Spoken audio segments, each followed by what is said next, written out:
संस्कारवान बनाया। मां मारी गई, 5 वेश्याओं को रखा। काम, क्रोध, लोभ, मद, अहंकार, यही 5 वेश्याएं हैं जो व्यक्ति को मार डालती हैं। आज 5 वेश्याओं को धुंधकारी ने रखा है। उनका भरण पोषण करने के लिए धुंधकारी बड़े से बड़े कृत्य करने लगा, डाका डालने लगा, चोरी करने लगा, लोगों के गले काटने लगा। जब व्यक्ति को आवश्यकता ज्यादा हो जाती है तो वो अच्छा बुरा कुछ नहीं देखता है। वो सिर्फ इसलिए उस धन को जुटाने में लगा रहता है कि इनकी पूर्ति हो कैसे। क्या कभी काम की पूर्ति हुई है?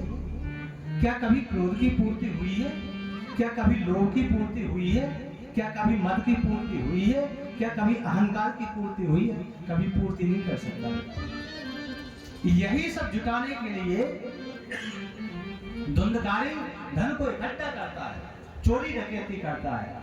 एक दिन राजा का धन चुरा करके लाया।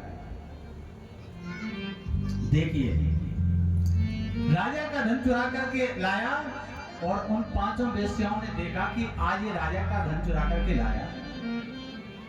राजा को पता लग जाएगा, इसको तो मृत्यु दंड देगा, साथ में हम 5 को भी मृत्यु दंड मिलेगा। क्या करना चाहिए? 5 ने सलाह की कि एक काम करो, ना रहे बांस ना बजेगी बांसुरी, इसी को मार दो। जब ये मर जाएगा तो राजा किसको पकड़ेगा? आज उन 5 वेश्याओं ने क्या किया? सोते हुए धुंधकारी को रस्सी से बांध दिया। तो जब जोर से रस्सी से बांधा गले को तो घबराने लगा।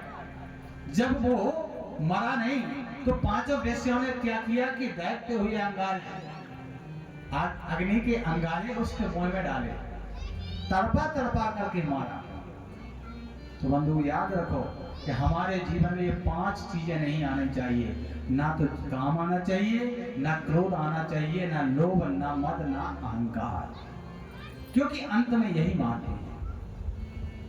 आज धुंधकारी बेमौत मारा गया, अकाल मृत्यु हुई, और जिसकी अकाल मृत्यु होती है वो प्रेत बनता है। आज धुंधकारी प्रेत बन गया। जब गोकर्ण जी महाराज को पता लगा कि हमारा भाई प्रेत बन गया है, गया जी में गए, श्राद्ध किया, पिंडदान किया, गीता का पाठ सुनाया। फिर रात्रि के समय में वो जैसे अपने घर में आए, आंगन में जैसे ही उन्होंने विराम लिया, विश्राम करना चाहा, वैसे ही वह धुंधकारी अपना रूप बदलने लगा। कभी वो भेड़िया बन जाता है, कभी सिंह बन जाता है, कभी बाज बन जाता है, कभी हाथी बन जाता है। अब गोकर्ण जी महाराज समझ नहीं पा रहे हैं कि आखिर ये है कौन। गोकर्ण जी महाराज पूछ रहे तू है कौन? बोलने की शक्ति नहीं है। गोकर्ण जी महाराज ने जल को अभिमंत्रित किया और जैसे ही जल को छोड़ा वैसे उसको बोलने की शक्ति आ गई और कहने लगा, अहम भ्राता तुदीयोस्मि धुंधकारी नामता। भैया, मैं आपका भैया हूं, मेरा नाम धुंधकारी है। गोकर्ण जी बोले, तुम्हारी ये दशा किसने की?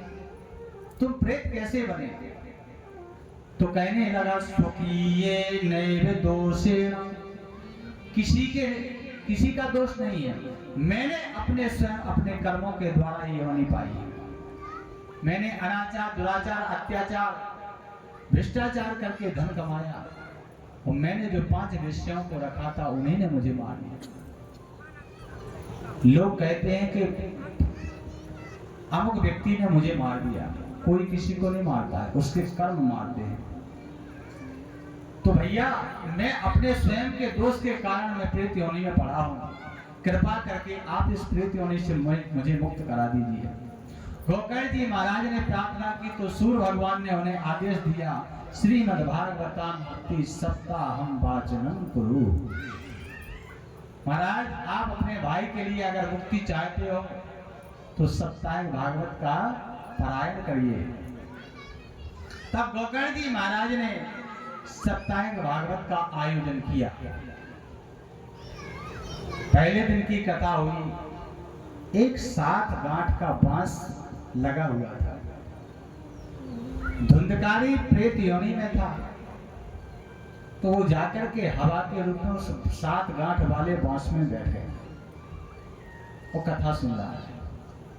हमें जरूरी नहीं है कि हम कथा को कैसे सुने, हम कथा को सुनने के लिए कई साधन जुटाते हैं, लेकिन धुंधकारी जैसा प्रेत एक बांस के वृक्ष में बैठ कर के कथा को सुन रहा है। और जैसे पहले दिन की कथा हुई, पहली गांठ फूट गई, दूसरे दिन की कथा हुई, दूसरी गांठ फूट गई। ये ऐसे करते करते जैसे 7वां दिन आया तो 7वीं गांठ फूट गई, उसमें से एक दिव्य पुरुष निकला। और देख रहे हैं गोकर्ण जी महाराज की एक विमान चला आ रहा है, विमान पर भगवान के पार्षद हैं। विमान आया, एक दूसरे को देख रहे हैं कि किसके लेने के लिए आया। और धीरे धीरे धीरे धीरे पार्षदों ने आज धुंधकारी का हाथ पकड़ा और जैसे ही उस विमान में बैठाने लगे तो गोकर्ण जी महाराज ने निवेदन किया, महाराज ये बताइए कि इसके लिए विमान क्यों आया है। तो भगवान के पार्षद कहने लगे कि इसने भगवान की कथा को बड़े भाव से सुना, मन लगा करके सुना।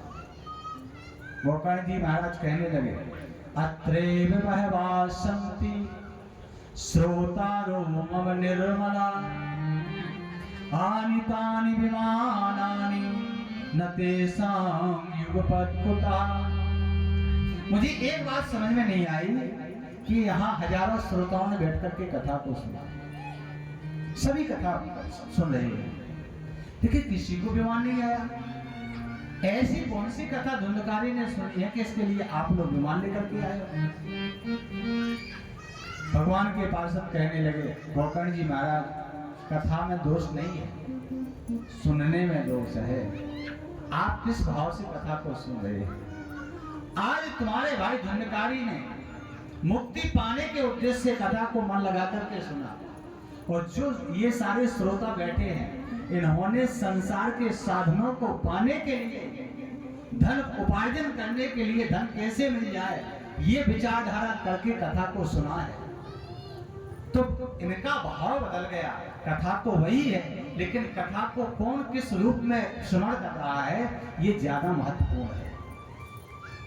कहा कि अगर ये मोक्ष के हेतु फिर से कथा को सुनेंगे तो निश्चित है कि हम इन सभी के लिए विमान लेकर के आएंगे।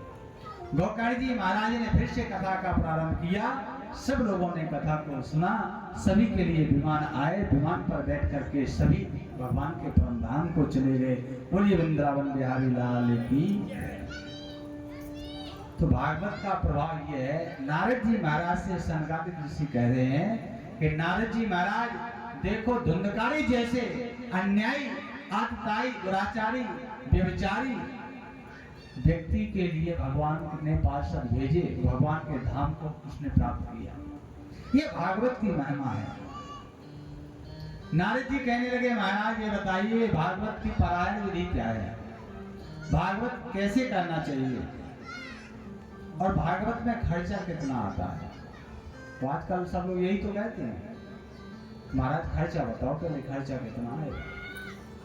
हम नहीं कह रहे हैं, भागवत कह रहे हैं, भागवत का श्लोक कह रहा है, देवज्ञं तु समाहूय मुहूर्तं प्रच्छयत्नता विवाहे यादृशं वृत्तं तादृशं परिकल्पये। बोले महाराज इसका खर्चा उतना आता है जैसे हम अपने बेटा बेटियों का विवाह करते हैं ना, तो जितना खर्चा उसमें आता है उतना ही भागवत में आता है। बोले महाराज ये तो हुई खर्चा की बात, लेकिन वक्ता कैसा होना चाहिए। बोले विरक्तो वैष्णवो विप्रो, विरक्त होना चाहिए। विरक्त का मतलब ये होता है कि लोभी नहीं होना चाहिए, संतोषी ब्राह्मण होना चाहिए। विरक्तो वैष्णवो विप्रो, वैष्णव भक्त होना चाहिए, भगवान विष्णु का उपासक। विप्र यानी ब्राह्मण होना चाहिए। वेद शास्त्र विशुद्धिकृत, वेद और शास्त्र का ज्ञान होना चाहिए। दृष्टांत कुशलो धीरो भक्ता कार्येति निष्प्रह, दृष्टांत देने में कुशल हो। और गागर में सागर को भर करके चले, क्योंकि 18,000 श्लोक हैं। कथा कहते कहते कई साल गुजर जाएंगे, लेकिन उसी कथा को सूक्ष्म रूप में सुना करके, भाव विभोर करके जो ऐसी कथा सुनाए वही वक्ता श्रेष्ठ है। महाराज और इसका विधान क्या है? तो सनकादिक कहते हैं, नारद जी ज्योतिषी के पास जाकर के इसका मुहूर्त निकलवाओ और किन किन महीनों में ये भागवत होनी चाहिए सुनिए। बैसाख का महीना, आषाढ़ का महीना, श्रावण का महीना, भाद्रपद का महीना, कार्तिक का महीना, माघ का महीना, अगहन का महीना और फाल्गुन का महीना, ये महीने शुभ बताए गए हैं भागवत के लिए। नक्षत्रों में महाराज रोहिणी नक्षत्र, अनुराधा नक्षत्र, स्वाति नक्षत्र और श्रवण नक्षत्र, कृतिका नक्षत्र, विशाखा नक्षत्र इत्यादि ये नक्षत्र शुभ माने गए। महाराज लग्न कौन सी होना चाहिए? तो कह दिया लग्न वही रखो जो यजमान से चौथा चंद्रमा ना पड़े, ये लग्न होना चाहिए। सारा विधान बताया महाराज। अब कथा के लिए नियम क्या है? नियम और बता दीजिए। बोले तुम कथा कैसे सुनना चाहते हो? बोले कथा का नियम निराहार रहो। हाथ जोड़ करके कहने लगे नारद जी महाराज कलयुग के प्राणी हैं, ये भूखे कथा नहीं सुन पाएंगे, तो बोले एक टाइम फलाहार करो। नारद जी महाराज बोले हम घूम के आए, कोई ऐसा व्यक्ति नहीं है कि जो एक टाइम फलाहार करके कथा को सुने, वो दोबारा कथा ही नहीं करवाएगा। बोलो राधे राधे। तो महाराज क्या करना? बोले दोनों टाइम फलाहार करो। बोले महाराज फल में क्या होता है? कई लोग प्रश्न करते हैं। बोले महाराज नियम क्या है इसका? क्या निराहार रहें कि फलाहार रहें कि फलाहार रहें? अब नियम क्या है? तो नारद जी महाराज कहते हैं महाराज अगर कोई भोजन में कथा सुनने के लिए इच्छुक हो, तो सनकादिक कहते हैं कि अगर आपका शरीर कहता है कि हम निराहार रह सकते हैं, कथा में मन लगेगा, तो आप निराहार रह करके कथा सुन सकते हैं। दूसरा, कोई व्यक्ति निराहार ना रह सके, एक टाइम फलाहार रह के कथा सुनने में कोई व्यवधान नहीं है, तो एक वक्त फलाहार करके कथा को सुना जा सकता है। और अगर किसी व्यक्ति को ज्यादा भूख लग रही हो, कथा में मन ना लगे, तो दोनों टाइम फलाहार करके कथा सुन सकता है। महाराज अगर फलाहार में मन नहीं लगता है फिर क्या करें? तो बोले छूट दे दी, भोजन करो एक समय। नारद जी बोले महाराज अगर एक समय में मन ना लगे, तो बोले फिर व्यास जी ने श्लोक लिखा है भागवत में, 6वें अध्याय का 43वां श्लोक आप पढ़ लेना। भोजनम तु वरम मन्ये कथा श्रवण कारकम नोपवासो वरम प्रोक्ता कथा विघ्न करो यदि। वो भोजन करो लेकिन कथा में विघ्न ना आए। ऐसा नहीं कि ज्यादा भोजन कराओ तो कथा में बस सो जाओ। कथा में कोई विघ्न ना आए, भोजन करिए, कोई दिक्कत नहीं। नारद जी महाराज बोले बहुत अच्छा नियम है, ऐसा नियम किसी अनुष्ठान में नहीं मिलेगा। अनुष्ठान अगर आप करवाते हैं तो नियम रहता है एक टाइम भोजन करना ही पड़ेगा, दोनों टाइम भोजन नहीं होगा। लेकिन कथा एक ऐसा अनुष्ठान है, ऐसा पारायण है, इतना सरल ग्रंथ है कि इसको कोई भी सुन सकता है, कोई भी श्रोता बन सकता है। हम अपने यजमान जी से बोल रहे कल से निराहार रहो। अब बेचारे वृद्ध हैं और दवाई भी चलती है, तो रोगी के लिए और बालक के लिए छूट है। बालक और रोगी के लिए छूट है कि इनके लिए कोई नियम नहीं है। और नियम तो सबके लिए है, लेकिन कौन कितना कर सकता है ये उसके ऊपर निर्भर है। बोलिए वृंदावन बिहारी लाल की। भागवत का नियम बताया और 6 अध्यायों की कथा, जो भागवत के महात्मा के 6 अध्याय हैं। श्री सूत जी महाराज ने सौनका ऋषियों को सुनाए और कथा का यहीं पर विराम। कल आपको ठीक 4 बजे से कथा सुनाई जाएगी और कल श्री सुखदेव जी महाराज का प्राकट्य और अमर कथा का गुणगान और महाराज परीक्षित को 7वें दिन